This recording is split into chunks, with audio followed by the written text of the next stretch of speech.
Hello folks, hope you're doing well. Welcome back to another One Piece review. This time we're covering manga chapter 1168. So Oda looks like he's gradually tying this King Harold Loki backstory up for the end of the year. But before I dive into this chapter, however, it would be an absolute crime if I didn't talk about the masterpiece that was episode 151. A fantastic, grade A, S tier, chef's kiss episode, a magnificent, well put together episode. Honestly, there have been very rare episodes this year, and I get it because we've had a 6-month break. I was already looking forward to this episode due to what we got in the manga, but I can honestly say this is probably by far the way. I know it's going to be subjective because a lot of people didn't like this moment for Bonney becoming Gear 5th, but I can honestly say this was my favourite episode of 2025, not even close. It wasn't about the power scaling, which is a lot of people, while a lot of people are still whining to this day. And I pointed this out when I covered this in the manga, and I'm going to point it here. The way this was all set out, the way how Oda set this moment up, the moment that Bonney interacted with Luffy, and from then on forth, it was building towards this moment. Everything from that point was building to this moment for Bonney. A lot of those come from the Kuma backstory, which only added to this moment. I find it very interesting that 80 episodes after the initial episode where we first got introduced to Gear 5th Luffy, they came up with this masterpiece in episode 1151, where everything was built up, set up for Bonney perfectly. A lot of the traits that we got when Luffy went into Gear 5th for the first time, in not only the manga but also in the anime, was kind of like echoed in this episode. You have the ship on elbaph, quote unquote, catch on fire, but that was done to highlight the background because of obviously the fire representing the sun god Nika. On top of that, not only do you have Bonney standing in front of the fire, you literally had the giants doing the Nika dance while Luffy is coaching on Bonney. You can do it too, go free. Then you had the drums of liberation kicking in. You even had Ema underwater come back to life, quote unquote, to like, the Nikas have returned. Joy Boy have returned. We got that echoed from what we got with Zunisha, how he said, "Oh, Joy Boy, you've returned." Obviously referred to Luffy. So here we got with Bonney. Even the ship began to change with the Luffy's Devil Fruit Awakening, but it was all to highlight the moment for Bonney. Like everything was perfectly laid out. And speaking of which, not to jump ahead, but in this chapter, there is a scene where we see Pangea Castle. And I don't know if it was just me, but it looked like in one scene, like the Pangea Castle was kind of like affected by Devil Fruit Awakening. I just thought that was kind of weird. It took me a while to figure out what Luffy was trying to get Sanji, Frankie, and Bonney to do, but no, because it'd been so long since I read this in the manga, Luffy needed to coach them to hit him with the strongest attack, so he could pull a Tank Man and use those attacks back to deflect it on Saint Mars. Saint Mars, you are out of here. But that's not the only Gorosei. It's going to be sent packing very soon. That we're even going to get another moment involving Bonney pretty soon. That's just as epic, but it's going to be centered around more emotion than anything else. The animation was great. You even had that Atoshi Shida is tried and true, right? Animating the water with Emot coming out the water to like punch Top Man to end the episode.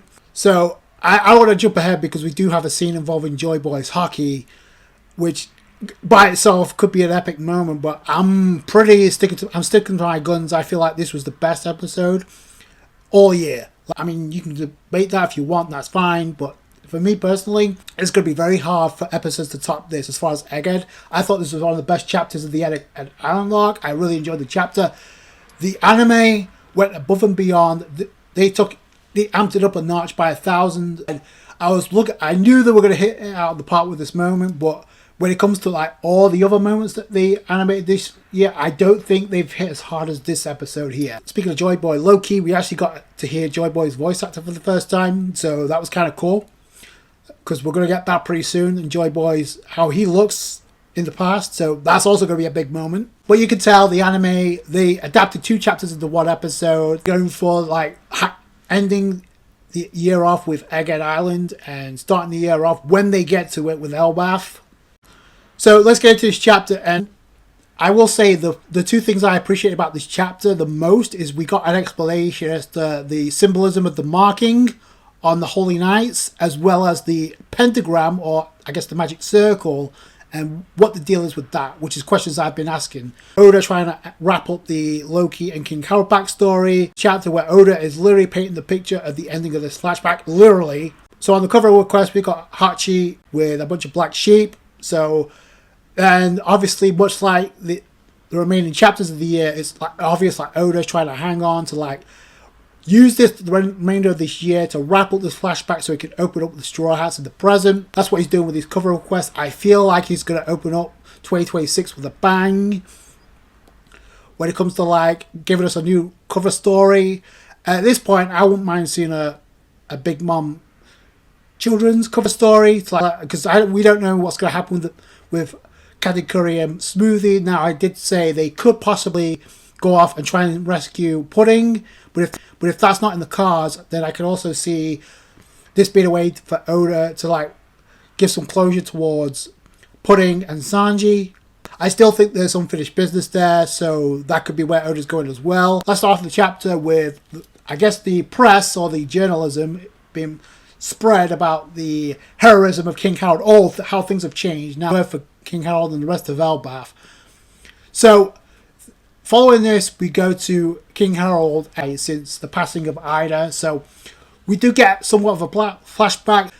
We see Warrior's School has been opened up, which is what we can see in the present. Out of the flashback, we know what's going on in the present. But then Sol asks King Harold a very important question here, and I think it kind of goes under the radar, because Sol asks King Harold, aren't you afraid you've lost something here, Harold? But then Harold responds, I don't believe military power is what makes a country strong anymore. It's because of Ida. She taught me everything. Meeting her was the greatest blessing of my life. Which is true, but the thing is, he's kind of lost the point here, because in the flashback, Ida is like, Elbaph has changed a lot. When I first came here, there were tons of internal conflict. It was scary, but you changed everything.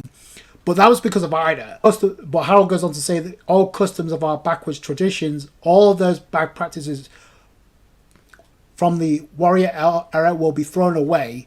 But Ida, being the best character in this entire flashback, says, oh, but I kind of like that whole warrior's pride part. It's really cool.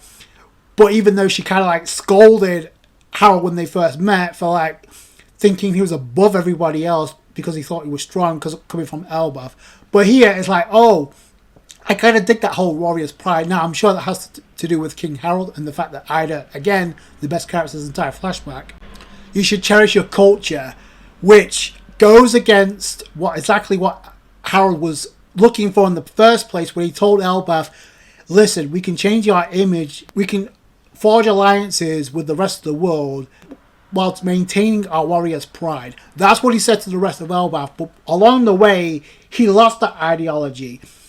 So then this conversation steers towards Loki, because King Harold, what about Loki? He'll always be Haradin's kid brother, won't he?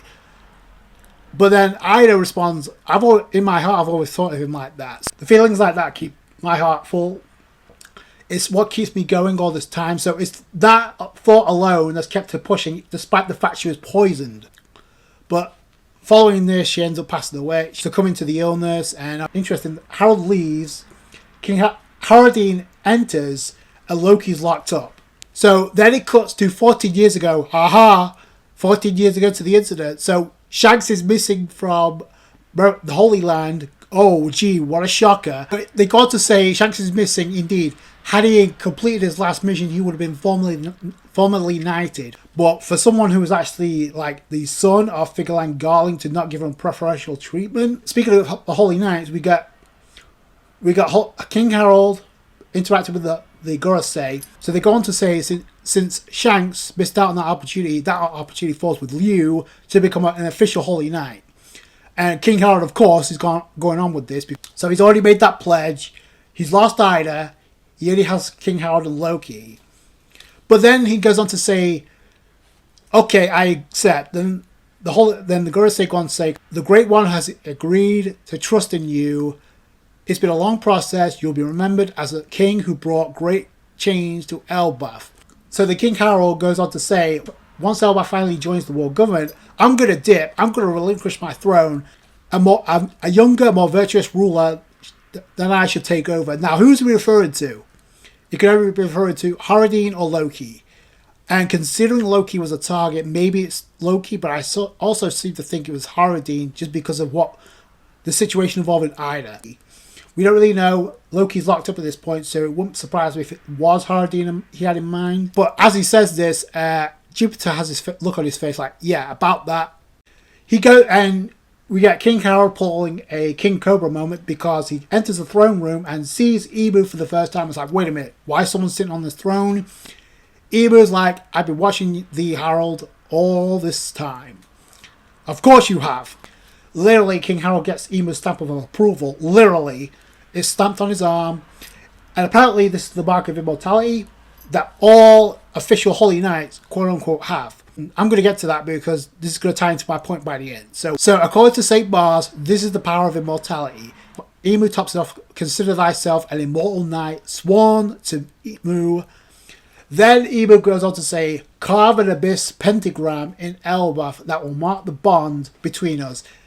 In other words, the magic circle that was used to summon the Holy Knights. So finally, Oda gives us an explanation about what these circles mean and how these come about. It is a simple answer, but I appreciate it because finally we get some context. So, the abyss pentagram in elbaph that summons Holy Knights, but we know there's something different about Gunko because Gunko apparently is the only Holy Knight that can summon other Holy Knights. Shamrock was summoned back. So, remember, Shamrock dipped to substitute for St. Summers and St. Killingham because apparently Shamrock was needed on the Holy Land. We still don't know what's going on with that. So, King Harold is like, gung-ho, his wish is finally being granted.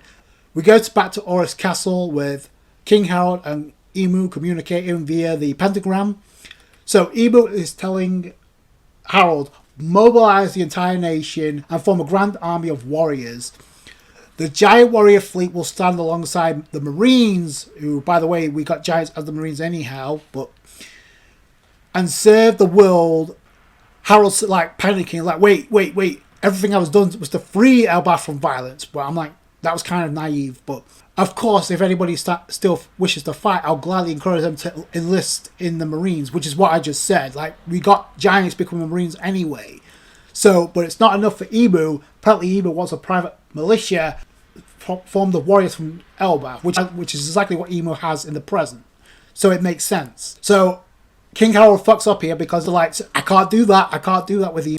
But then Imu is like, thou vowed to atone for elbaph's sins by even at the cost of becoming a slave. And I told you those words would come back to backfire and bite King Harold in the ass because that's exactly what King Harold said. So he's getting his wish, but this is not what he wanted. And now he's realizing the fuck up he made because the marking of Imu on King Harold begins controlling him. So Imu goes on to say, those who enter into a deep sea conveyancy contract may gain immortality and power, but it comes at a cost, the cost of total obedience. So thou will carry Mu's orders. So he's losing his own free will. Boy, where have we seen that before? It was at this moment that he knew. He fucked up. Because now he realizes they've never meant for it to become part of the fold. Tools for the world government to use in this grand scheme of Imu. So, welcome to reality, King Harold. Sometimes you have to learn the hard way. The only ones I feel sorry for in the King Harold backstory is Loki, Ida, and Haradin. Outside of Eris, Sebek, and Teach, to some extent, this could have been prevented. So, this sets up the scene because King Harold is losing control. He's telling the guards, chain me to this pillar, summon Jarl and my sons, plural sons. But then they go on to say, I believe Haradin is still out at sea. Harold is like, I can't resist for long. Like, release the felons, bring that motherfucker out to take me out. We see panels of Loki and Jarl. And then Oda decides to end this chapter with a portrait of King Harold saying, the day of the castle massacre when the elbaf's most beloved king, Harold the Benevolent, lost his life. So Oda is going to end 2025 with the reveal of what went down, which at this point we kind of think, I mean, it's kind of obvious what went down. So, and it makes sense of why it happened inside Oris Castle, which is my biggest question. why did it happen in Oda's castle when nobody was allowed to step foot? Now it makes sense because King Harold did that. But everything in the kitchen sink is laid out for this predictable outcome involving King Harold and Loki. Because of Oda giving us expansion on the marking and what it represents, and by and large, now it makes perfect sense why Shanks and Teach have it out for one another. Look who killed, even though it was underhanded as fuck, look who killed Zebek. And look what we got in the present, involving the animosity involving Shanks and Teach. I'll leave it at that.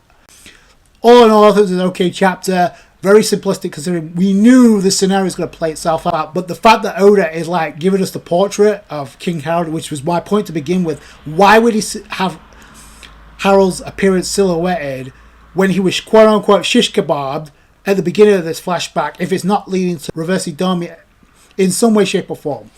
That could be a possibility. I don't think people are going to be too happy with that, but it doesn't even matter at this point because he's still being manipulated by Emu. So what difference does it make at this point? So let me know you guys down below. We got to talk about emotion. Look, we got a lot of emotion coming our way in 2026. And I'm pretty sure with Jump Festa around the corner, Oda's going to tease what's to come.